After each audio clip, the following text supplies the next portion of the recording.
Action!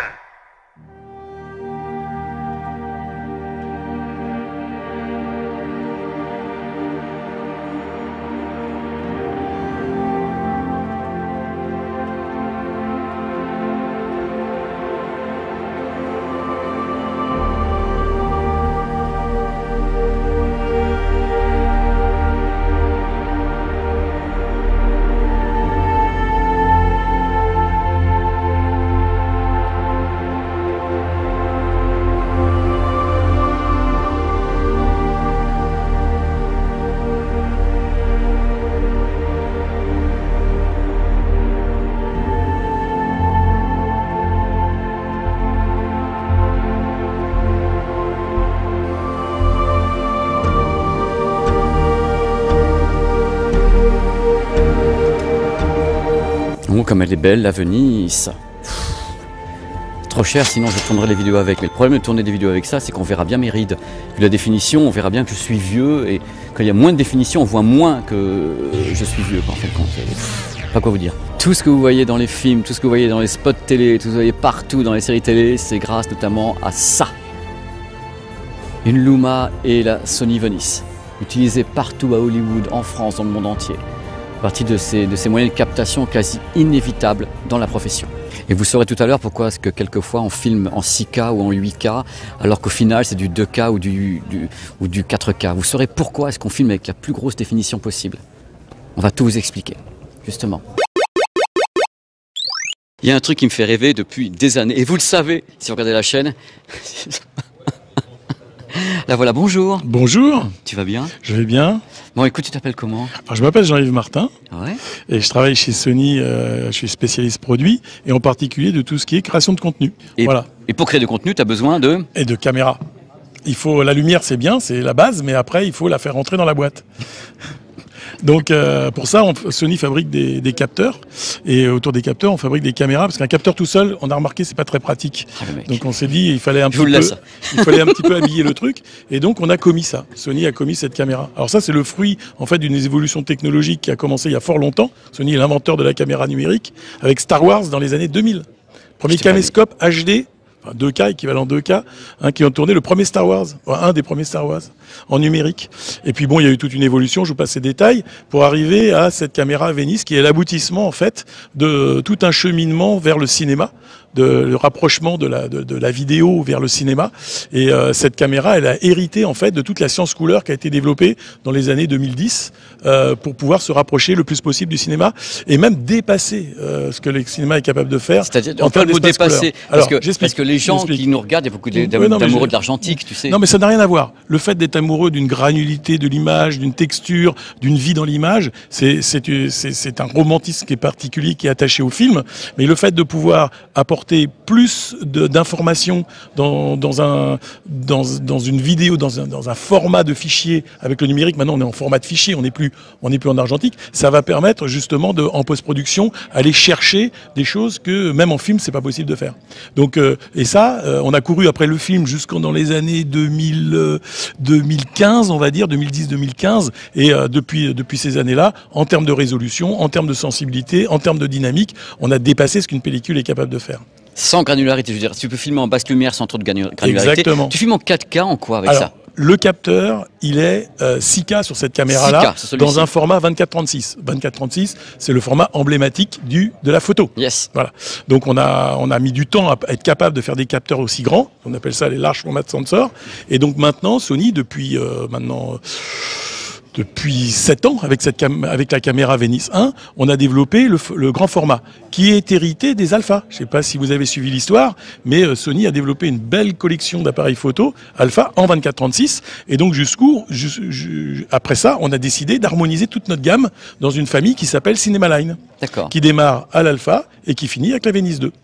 Et entre-temps, on a fait l'alpha 7S 3, qui est le dernier de la gamme. On a fait la FX3, la FX6, la FX9, la Venice et la Venice 2. Voilà. Et la Venice 2, elle est proposée en 2 résolutions. Toujours dans un format 24-36. Elle est proposée en 8,6K et elle est proposée en 6K pour avoir les deux. Je suis content que tu me parles de tout ça parce que est-ce qu'on peut essayer de dire rapidement, parce que les gens qui nous regardent, il y a aussi des gens qui ne sont pas dans la profession, ce qui est normal. Quand on leur dit des définitions, voilà, 8K, 6K, alors qu'ils ont un téléviseur 4K, tout le monde ne comprend pas toujours pourquoi est-ce qu'on capte avec autant de définitions pour au final avoir un master peut-être final en 2K ou en 4K. Ça vient de la numérisation des informations analogiques. La lumière, c'est analogique. Les signaux qui sortent de ces capteurs sont analogiques, mais malheureusement, quand vous faites des pixels les uns à côté des autres, ça discrétise l'image. Vous la coupez en points. Et il y a deux mathématiciens qui ont bossé là-dessus, Shannon et Nyquist, et qui ont mis tout ça en théorie. Et ils ont trouvé que si on voulait faire une information en 4K, eh bien, il fallait au moins avoir le double de photos de précision. C'est ce que je me tue à essayer d'expliquer. C'est compliqué. Parce que c'est compliqué et j'essaie également quand quelquefois on tourne en 8K d'expliquer la post-production qui peut être plus facile sur un fond vert quand on a du 8K pour travailler dessus, pour zoomer dedans. Ça fait partie des choses qu'il faut expliquer. Alors on peut le dire en termes beaucoup plus compréhensibles en termes d'image. Quand on reproduit des textures, en fait, l'information qu'on a sur des peaux, sur des tissus, etc., pour que ça soit réaliste, d'accord, si on échantillonne pas assez, si on n'a pas suffisamment de précision au niveau de la résolution, ce qui se passe, c'est que ces textures sont distordues. Même si on le voit pas vraiment dans l'image, on le perçoit. C'est exact. Je prends un parallèle avec le son. Vous savez, la bande passante théorique audio, c'est 20 kHz, d'accord? Mais vous et moi, chez les bébés, vous et moi, dès l'âge de 5 ans, avec les casques sur les oreilles, en tout cas sur les 20 kHz théoriques possibles, il nous en reste 12-5 ans. Il nous en reste à peu près 500. Sauf que si on te coupe la bande passante à 12 kHz parce que tu n'entends que ça, en réalité, toutes les attaques de son, toute la profondeur, tous les phénomènes stéréoscopiques, tu les entends plus. Si on coupe ce qu'on appelle les harmoniques, c'est-à-dire si on coupe toutes les harmoniques, c'est ce que les gens ont du mal aussi à saisir, que quelquefois il y a des fichiers en 24 bits 48 ou 96. Pourquoi ça va si loin? Parce que c'est des choses qui sont des harmoniques. Si on les coupe en haut, ça s'entend en bas. Exactement. Et c'est ce qui se passe aussi dans l'image, c'est-à-dire que dans les textures, si on coupe les fréquences hautes ou si on les analyse pas avec suffisamment de fidélité, qu'est-ce qui se passe? Eh bien, les textures sont mal reproduites et donc l'image paraît artificielle. C'est pourquoi pendant longtemps le cinéma a dit mais l'image numérique elle est pas naturelle, elle est pas belle. Et donc Sony a dit mais on va vous faire des caméras qui vont se rapprocher de plus en plus de ces textures un peu jolies. C'est goldé. Ce que tu viens de dire, c'est goldé. C'est exactement ce que j'essaye de dire à tous les petits loulous qui me regardent depuis des années. T'as tout résumé en 3 minutes.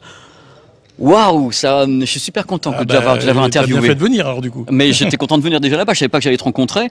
Mais ça résume tellement de choses sur les masters qui sont en 2K, quelquefois en 4K dans les cinémas. On dit mais pourquoi vous tournez en 2K? Plus il y a des informations à la base, meilleur sur le résultat. Mais on n'est pas obligé de faire une diffusion en 4K. Si on tourne avec un capteur 6K ou 8K et qu'on fait ensuite un master en 2K, on verra quand même la différence. Et voilà. Donc il ne faut pas confondre les formats de distribution avec les formats de captation. Voilà. Alors, ceci est d'autant plus vrai que, entre-temps, on est passé d'un format industriel cinéma Super 35 à un format full frame. Et là, tu expliques le full frame aux gens, full frame, c'est le 24-36 de la photo. Voilà. Tout simplement. C'est ce qu'on a l'habitude de résumer par full frame. Et donc, du coup, en faisant ça, si vous augmentez pas le nombre de photosites, qu'est-ce qui se passe? Vous diluez la résolution. Et donc, on retombe dans le problème précédent. Et donc, ce sera pas clean après la reproduction. Donc, il vaut mieux. Donc, si on veut être en 4K en Super 35, il faut être en 6K à minima en full frame. Et si on veut être encore plus dans les critères de Shannon Nyquist, eh ben, il vaut mieux être en 8K+. C'est pourquoi Sony a fait un capteur 8,6K. Tout est dit. Tout est dit. Mais c'est pas tout. Tout n'est pas dit. Tout n'est pas dit. Tout n'est pas Parce dit. que quand on a fait ça, on a mis un petit peu les gens de production un peu dans la panade. Parce que la quantité d'informations générées par la caméra, eh ben, elle est proportionnelle au nombre d'informations qu'on a capturées. Alors comment t'as fait? Eh ben, on a fait un système d'enregistrement très très malin avec un codec adaptatif qui s'appelle XOCN. Et vous êtes les seuls à avoir fait ça, un adaptatif? L'adaptatif, non, mais poussé à ce degré de sophistication, oui. Tu vas pas me dire le contraire, tu bosses où toi déjà? Non, mais je t'explique. Il y a une raison. Qu'est-ce que j'ai dit tout à l'heure? Que Sony faisait des caméras numériques depuis les années 2000. En réalité, c'est pas vrai. On a commencé bien avant avec les formats numériques, digital betacam, HDcam, etc. Et donc, en parallèle, on a développé les technologies de compression. Donc, ça veut dire que nous sommes nous-mêmes nos propres concepteurs et optimiseurs d'algorithmes de compression à destination de l'audiovisuel. D'accord. Et avec ces 30 ans d'expérience dans le métier, on a pas mal de brevets dans les tiroirs qu'on a la possibilité de mettre en œuvre avec les nouvelles technologies, nouvelles vitesses des composants. De toute façon, j'avais commencé la vidéo tout à l'heure et tu n'étais pas là en disant que vous êtes parmi les seuls, et Sony c'est vrai, à maîtriser la chaîne de production de A à Z. C'est-à-dire, exact. Franchement, je te remercie infiniment d'avoir pu aborder ça, parce que c'est super important pour les gens qui aiment le cinéma et qui nous regardent, et super important pour les gens qui aiment tout court, et le streaming, et les téléviseurs, et qui quelquefois n'ont pas l'information pour comprendre ce qu'est un mastering, ce qu'ils appellent les fameux digital là, master. Là, on parlait du rush déjà, dans du un premier rush, temps, puis ensuite départ, le master. Le mastering. Ouais. Et là, on explique pourquoi il vaut mieux tourner comme ça, même si on redescend derrière, on part des grosses informations et on évite le lissage, le moirage, tous ces effets dégueulasses de texture qui se retrouveront encore plus au final. Exactement. Cette caméra, elle appartient à Julien. Donc Julien, Julien, notre chef opérateur d'aujourd'hui, et donc c'est lui qui l'a payé avec ses deniers parce que quelque part il a trouvé à la financer sur fonds propres. Donc alors là, moi j'ai une question pour finir, parce que là on a parlé de la caméra, mais si on parle un petit peu de l'importance des optiques, est-ce que Sony travaille toujours avec Zeiss et vous avez quand même une complicité avec là par exemple tu as installé, Julien a installé quel type d'optique autour? En l'occurrence, on a pris une anamorphique. Anamorphique. Donc là, tu expliques anamorphique. Alors l'anamorphique, c'est une optique qui compacte l'image dans le sens vertical, donc on est très très slim à l'enregistrement, de façon à pouvoir ensuite l'expandre et donc avoir un angle de champ absolument immense. D'avoir un panoramique vraiment gigantesque. Bon, dans tous les cas, je trouve que tout ce que tu as expliqué est d'une limpidité absolument dingue. Je crois que les gens ont tous compris, en fin de compte, ces dessous du cinéma et de la captation, et je ne serais pas sans refaire appel à toi pour d'autres choses. Il y a plein de trucs à expliquer. Avec plaisir. Vraiment, merci. Merci infiniment. Je crois que les gens, ils vont te laisser des likes de tous les côtés. Tu vas plein d'amour, tu vas voir. Regarde. Merci encore.